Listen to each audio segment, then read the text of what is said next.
പെമ്പിളാണെങ്കിൽ അച്ഛനെ പനിക്കുന്ന ഒരു പിക്ക് എടുക്കാനും കൂടി ഉണ്ട്. അത് കൂടി കഴിയുമ്പോൾ വൃത്തിയാവും.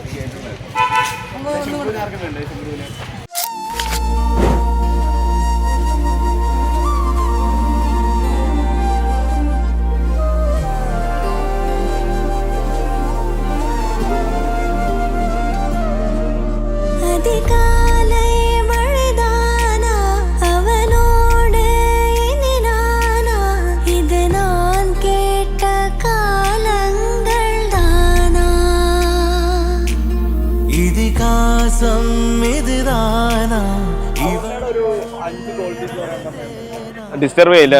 നമ്മൾ ബിസി ആണെങ്കിലും വിളിച്ച് ഡിസ്റ്റർബ് ചെയ്യാറില്ല. അധികം എക്സ്പെൻസീവ് അല്ല. പിന്നെ നല്ല ഫ്രണ്ട്ലി ആണ്. എല്ലാ കാര്യം ഓപ്പൺ ആയിട്ട് തുറന്നു പറയാൻ പറ്റും, സംസാരിക്കാൻ പറ്റും. നമ്മൾ എൻ്റെ ഒരു +2 മുതലേ ഫ്രണ്ട്സ് അറിയായിരുന്നു. ഫ്രണ്ട്സായിരുന്നു നമ്മൾ ആക്ച്വലി. പിന്നീട് നമ്മൾ പതുക്കെ അത് റിലേഷനോട്ട് മാറുമായിരുന്നു. ആക്ച്വലി ഞാൻ ഇപ്പോഴും എനിക്ക് റിയലൈസ് ചെയ്തില്ല നമ്മളിപ്പം ഇന്ന് മാരേജ് ആണെന്നുള്ള കാര്യം. അതിനത്ര സിമ്പിളായിട്ട് നിൽക്കുന്നത്.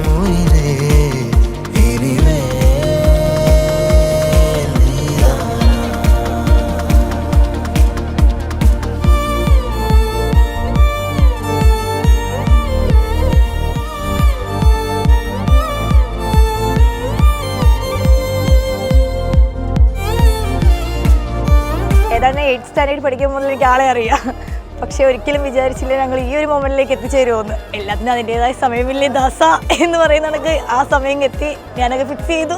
ആക്ച്വലി ആള് ഭയങ്കര സോഷ്യലായിട്ട് എല്ലാം ഇടപെടുന്ന, അല്ലെങ്കിൽ എന്താണ് നല്ല ഫ്രീഡം തരുന്ന ഒരു മോഡേൺ ഫാമിലിയിൽപ്പെട്ട ആളാണ്. അണ്ടർസ്റ്റാൻഡിങ്, ട്രസ്റ്റ്, അങ്ങനെയൊക്കെ കുറേ ക്വാളിറ്റീസ് ആൾക്കുണ്ട്. പിന്നെ ഞാൻ ആഗ്രഹിക്കുന്ന കുറേ ക്വാളിറ്റീസ് ആൾ കണ്ടുകൊണ്ടാണ് ഞാൻ അടുത്ത് മതിയെന്ന് തീരുമാനിച്ചത്.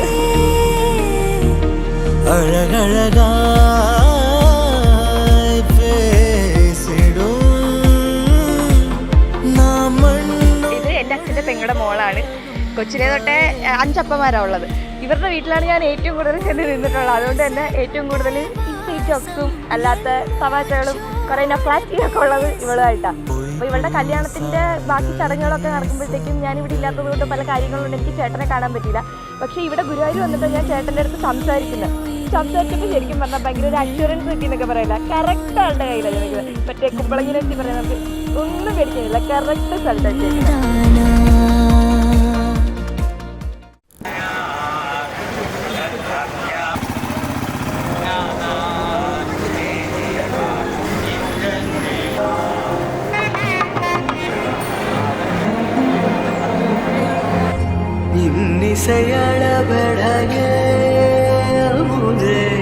இளமையின் நன்கொடையே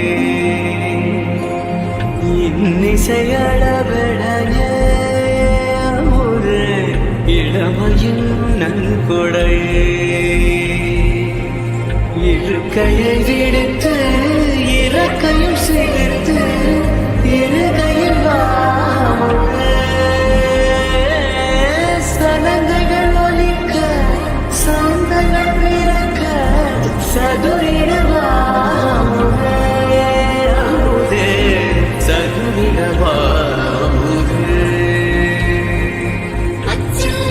பதுமையும் நீய கச்சில் திளக்கும் கர்வமும் நீயே கச்சில் பாட்ட பதுமையும் நீய கச்சில் திளக்கும் கர்வமும் நீயே